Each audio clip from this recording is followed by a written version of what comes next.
Good afternoon. Thank you for showing up. My name is Mũnũku.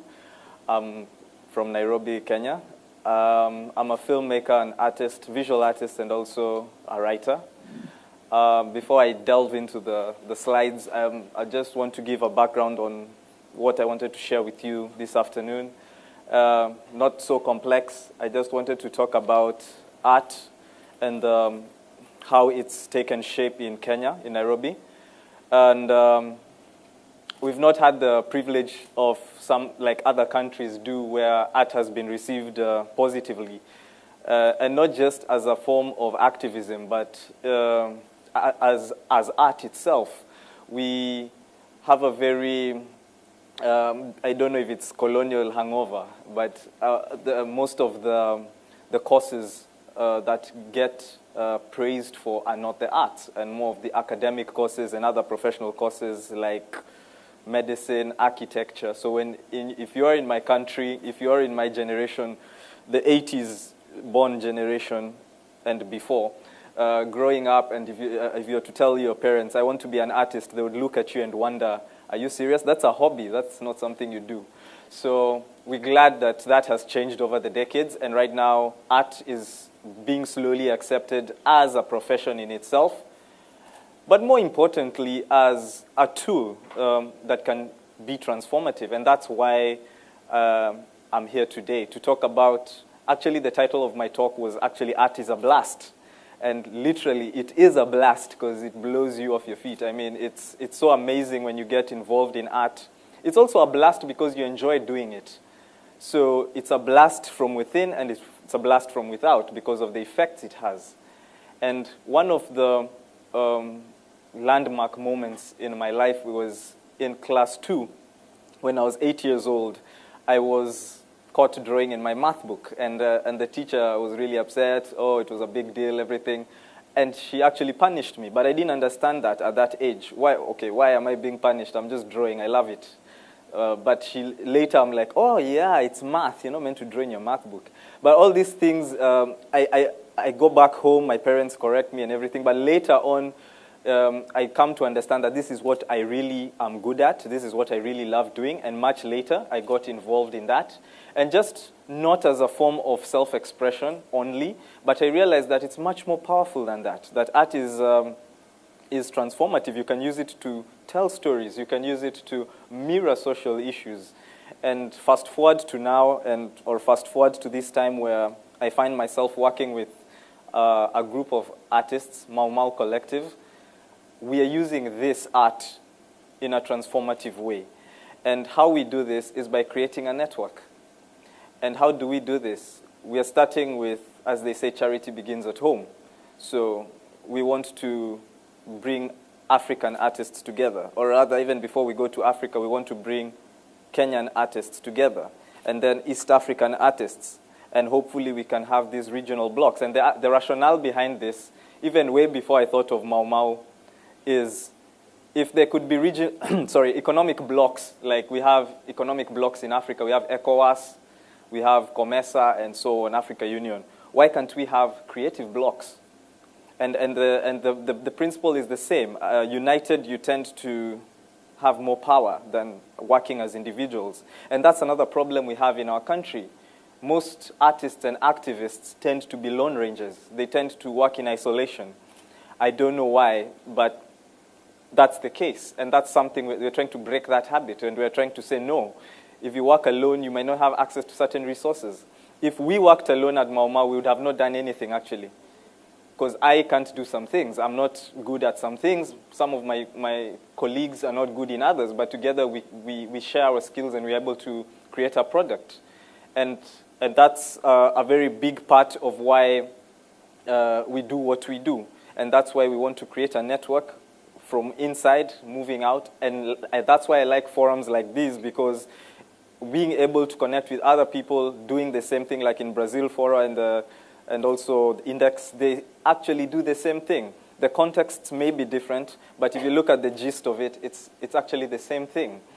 And just to mention, last week in Kenya, and it's really interesting that Daniel spoke about censorship, because last week in Kenya, there was a film bill that was proposed that would have really emasculated the industry. And I mean, it's a whole long story, but the long and short of it is that stakeholders, artists and filmmakers and other creatives confronted the Kenya Film Commission, which is actually the parastatal charged with regulating the industry, and said, no, we cannot have such a bill, because the bill was leaving literally full control of content creation, distribution, exhibitions at the behest of the government parastatal, which is the Kenya Film Commission. And there's nothing wrong with parastatals. I mean, they have a function, but they must involve stakeholders.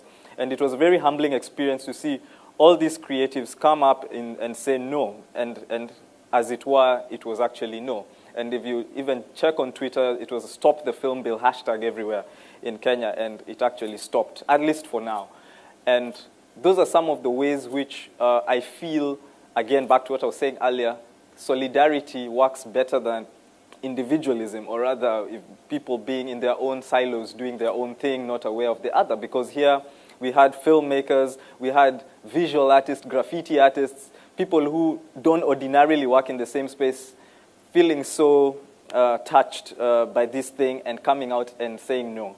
So Mau Mau Collective, now I can jump into the slides. I'm sure you're tired of seeing my face. I can move into the slides.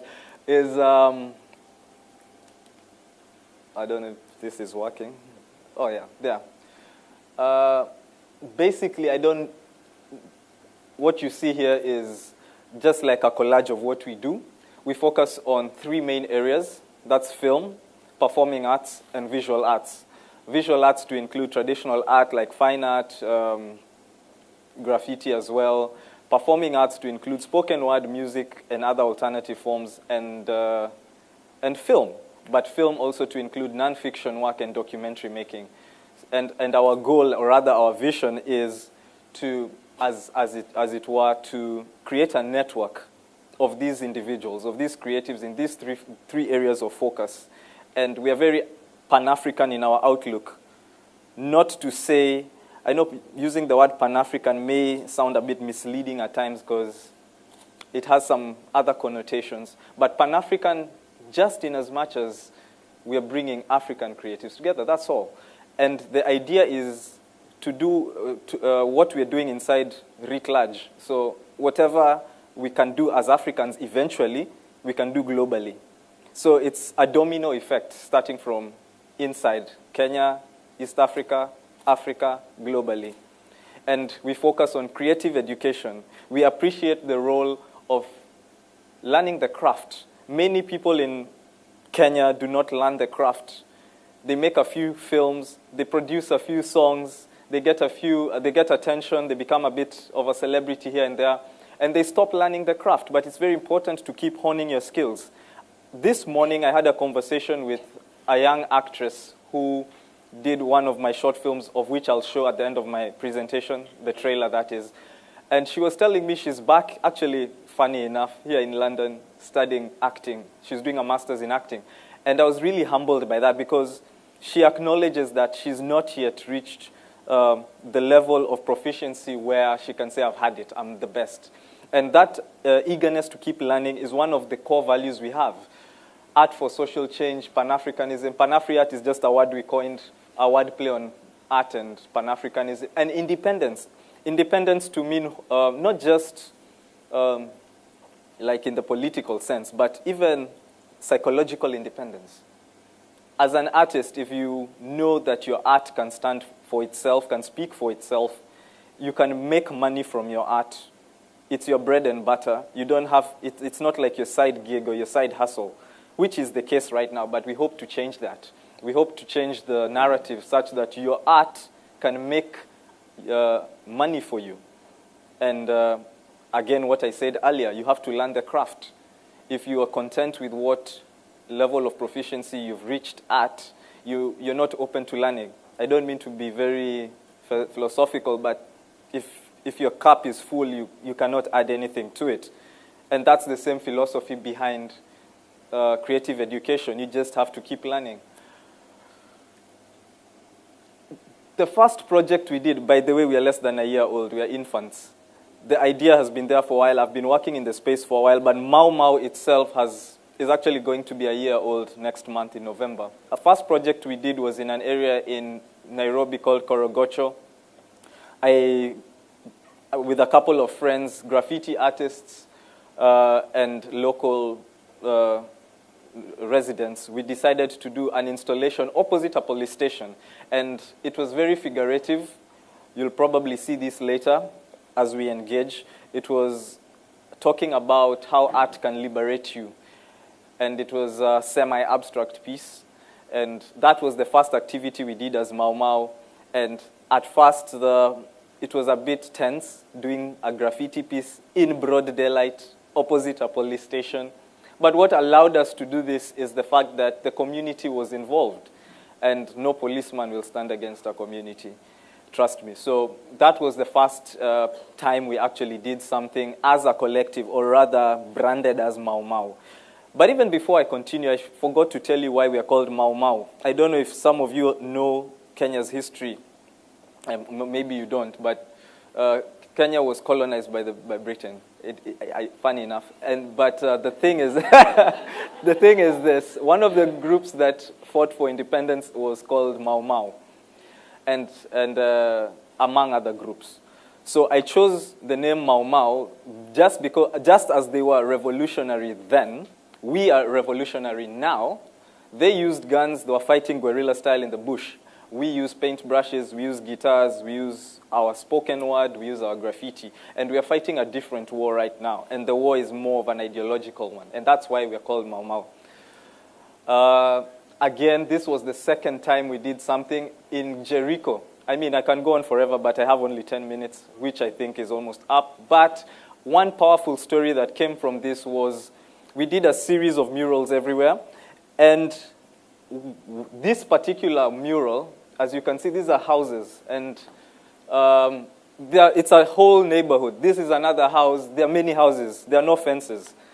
So, and it's a very tricky kind of neighborhood as well. And this particular wall belonged to a gang called Vietnam. I mean, like Vietnam, you know, Vietnam, the Vietnam War. And at the top of the piece, it was written, or rather, before we did the piece, there was Vietnam written, and we didn't know what it meant. But when we started doing the graffiti, someone came and walked up to us and said, "Hey, you guys, what are you doing? This is, don't erase that." Then we're like, "Why?" "No, you don't erase that." Slowly, another 3 people, 4 people, and we're like, "Oh, okay, what's going on here?" And we realized we were confronting a gang. And they told us, "This is Vietnam. This is where we have our base. This is where we chill out. You guys don't just come and do this." But then again, just like I said before, just because we had done a series of other installations everywhere, the community, the owners of the houses, the neighborhood youth who are not in the gang came up and said, "No, you guys," now they told the gang, they were like, "You guys know, we want this artwork. This is beautiful. We don't want Vietnam anymore." And strangely enough, again, we thought we would have some violent altercation or something, but the gang actually had to back down. You can't stand up against the whole community. And we finished the piece and we replaced the word with victory. And again, later, I'll share more information with you. There's a mini documentary about this. You can get more information. Well, this is a bit conceited, but that's the team. Yeah, so my partner is Asha. She's co-director with me as well. And finally, as I close, I'll show you a trailer to a short film we produced a few months ago called Kaleidoscope. And that's another thing we're trying to do with our art. We are facing a war against what I've called the mainstream industry, which locks out content, which locks out quality. You can continue complaining forever, or you can do something about it. So what did we do about it? We formed an independent industry, or rather we're trying to. The same way Hollywood broke away from the Thomas Edison movement and all that, we're trying to also break away from the mainstream in our country. And we're like, fine, you don't want to buy our content, we'll create our content which we know is of better quality, and we'll still share our stories. So Kaleidoscope is actually the second short film I've done with Mau Mau. I wrote the script, and it's directed by Martin Gidenji. And it's about the vicious cycle of abuse. What I'll show you right now is the trailer, but as I close, there's so much to talk about. We can go on forever. If I was to sit down and talk to you, we could stay for the whole day. But I would like to say the youth, and in the words of Aya Chebi, who is a Tunisian activist, I like what she says. The youth are the leaders of today. They're not the leaders of tomorrow. And people always say the youth are the leaders of tomorrow. I take Aya's words with a lot of confidence and say the youth are leaders of today. And more specifically, the creatives are also the leaders of today. So thank you very much. I'll finish with the trailer to our short film. Oh, and by the way, I just got an email yesterday. It's actually going to be screened at the Crossing the Screen Festival in London. I will not be here, but it will be on 5th November. So if you get a chance, you may go and watch the full film, which, oddly enough, is being screened for the first time outside Kenya, which shouldn't be happening. Anyway. And it's also been shortlisted for the Cairo International Film Festival, which again is in November. So here goes. Thank you.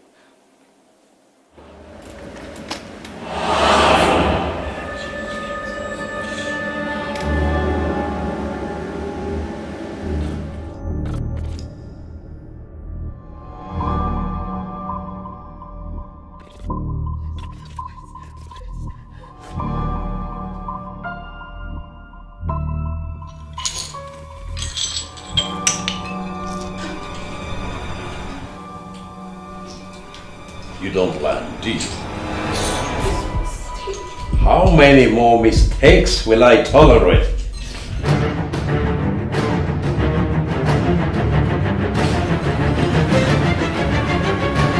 Any more mistakes?